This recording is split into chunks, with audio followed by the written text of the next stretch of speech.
Morning বন্ধুরা, এখন বাজে হচ্ছে সকাল 8টা। তো এখন আমরা যাচ্ছি সোনমার্গ। তো চলে এসছে নিচে গাড়ি, তো চলুন। শ্রীনগরের হোটেল থেকে আমরা নিচে চলে এলাম সোনমার্গ যাবার উদ্দেশ্যে। নিচে আমাদের অনেক সহযাত্রী যারা ছিলেন তারা সকলেই দাঁড়িয়েছিলেন। পিও তার বন্ধু পেয়ে গিয়েছিল এবং আমরা টেম্পো ট্রাভেলারে করে সোনমার্গের উদ্দেশ্যে যাত্রা শুরু করলাম। যেতে যেতে দেখলাম অপরূপ সৌন্দর্য, পাহাড়ি রাস্তা এবং একদিকে খাদ আর মাঝে মাঝে সবুজ জঙ্গল। আর এরই মাঝখানে আমরা রাস্তার মাঝে একটু দাঁড়িয়ে গিয়েছিলাম এখানে চা এবং জলখাবার খাবার জন্য। তো এখানে জলখাবার খাবার পর পাশ দিয়ে এখানে কিছু সাইট সিন দেখতে পেলাম। দূর থেকে শোনা যাচ্ছিল কিছু জলস্রোতের শব্দ। দৌড়ে গিয়ে দেখলাম অজস্র নুড়ি পাথরে ভরা এবং জলস্রোত ক্রমশ বয়ে যাচ্ছে আর জল পুরো স্বচ্ছ। পেছনে হচ্ছে পাহাড় আর প্রাকৃতিক সৌন্দর্যের অপরূপ দৃশ্য খুবই মনোমুগ্ধ করছিল।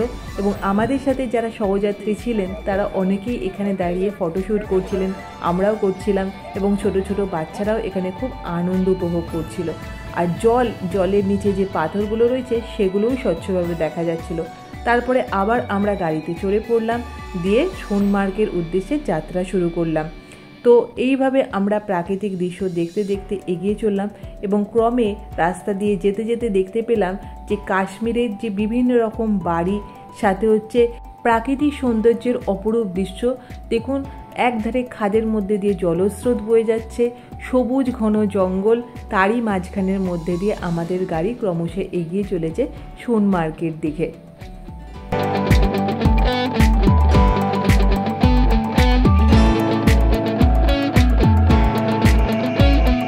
টেম্পো ট্রাভেলার থেকে নেমে গেছি।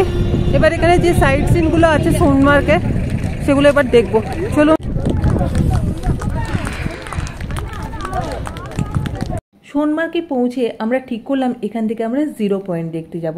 তো 0 পয়েন্ট দেখতে যাওয়ার জন্য শ্রীনগরে যে গাড়ি করে আমরা এসেছিলাম সেই গাড়ি করে 0 পয়েন্ট যাওয়া যায় না। এখান থেকে গাড়ি ভাড়া করে এখানে 0 পয়েন্ট যেতে হয়। সেই জন্য আমরা 4 হুইলারে করে 0 পয়েন্ট যাবার উদ্দেশ্যে যাত্রা শুরু করলাম।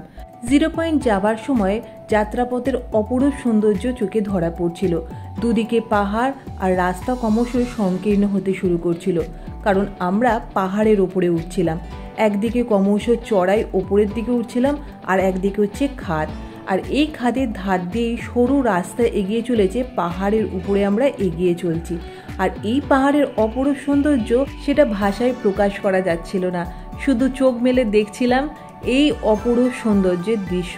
মাঝে মাঝে আমাদের গাড়িটা থেমে যাচ্ছিল, অনেকেই ফটো সেশন করছিলেন এবং আমাদের যারা সহযাত্রী ছিলেন তারাও ফটো তুলছিলেন এবং ক্রমশ আবার আমরা এগিয়ে যাচ্ছিলাম এই দুর্গম পাহাড়ের মধ্যে দিয়ে। আর এই সৌন্দর্য মাঝে মাঝে ক্যামেরা বন্দি করছিলাম আমি। দেখুন, এখানে বরফ শুরু হয়ে গেছে আর রাস্তা ক্রমশ এগিয়ে চলছে। এই দুর্গম সরু পাহাড়ি রাস্তা দিয়ে আমরা ক্রমশ 0 পয়েন্টের দিকে এগিয়ে যাচ্ছি।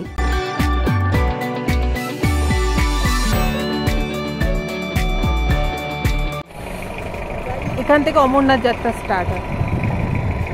দেখুন,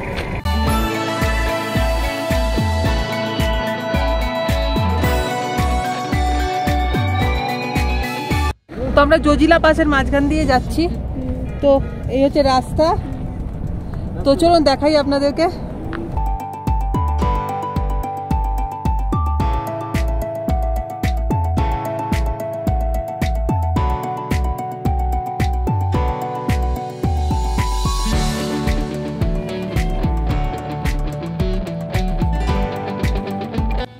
এই জজিলা পাশে আমাদের গাড়িটা কিছুক্ষণ দাঁড়িয়েছিল।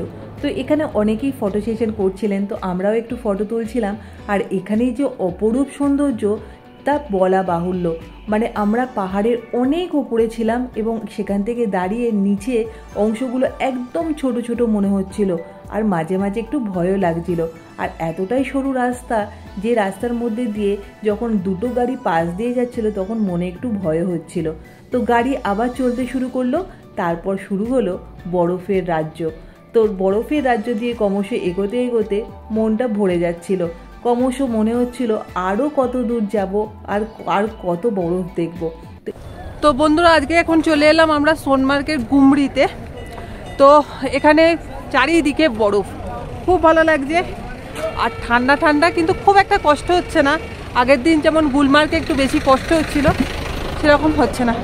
গুমরিতে আমাদের গাড়ি এখানে থেমে গেছিল, তারপর আমরা এখান থেকে পায়ে হেঁটে সমস্ত এখানকার যে সাইট সিনগুলো রয়েছে সেগুলো আমরা ঘুরে ঘুরে দেখছিলাম। তো আমরা সকলে মিলে এগিয়ে গেলাম, আর দেখুন পুরো জায়গাটা বরফে আবৃত আর খুবই ঠান্ডা। এখানে প্রায় -ডিগ্রি টেম্পারেচার। তো এখানে দেখুন অনেক টেম্পো ট্রাভেলার যারা গাড়িতে এসছে, প্রাইভেট গাড়ি সমস্ত কিছুই রয়েছে। আর সারি সারিভাবে আমাদের যারা সহযাত্রী রয়েছেন তারাও অনেকে দাঁড়িয়ে আছে। আর এখানকার পাহাড়ি সৌন্দর্য দেখুন, অপরূপ সৌন্দর্য। তো এখান থেকে বেশ কিছু দূর গেলেই এখানে লাদাখ যাওয়ার রাস্তা শুরু হয়ে যায়। এখানে এসে 0 পয়েন্টে আমরা একটা শিব মন্দির দেখতে পেলাম। তো আমরা সকলে মিলে শিব মন্দির আগে দেখতে চলে গেলাম।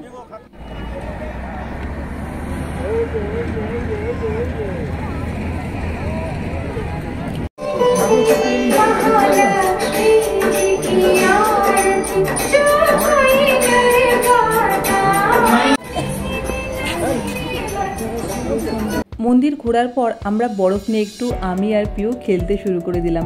যতই হোক ও খুব বাচ্চা, তো এই বরফ দেখে ও খুব আনন্দ পাচ্ছিল। সাথে ওর পাপার সাথেও একটু খেলতে শুরু করে দিল। তো এইভাবে আমরা ওখানে খুবই আনন্দ করছিলাম।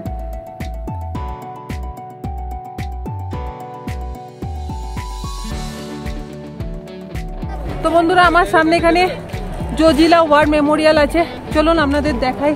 এখানে সুন্দরভাবে বেদি করা আছে, সাজানো আছে, খুব সুন্দর লাগছে।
তো সামনে গুমরি ক্যাফে আছে, তো ওখান থেকে গরম গরম ম্যাগি পাওয়া যায়। তখন ওখানে আমরা ম্যাগি খেয়ে নেবো, ঠান্ডাতে ভালোই লাগবে খেতে।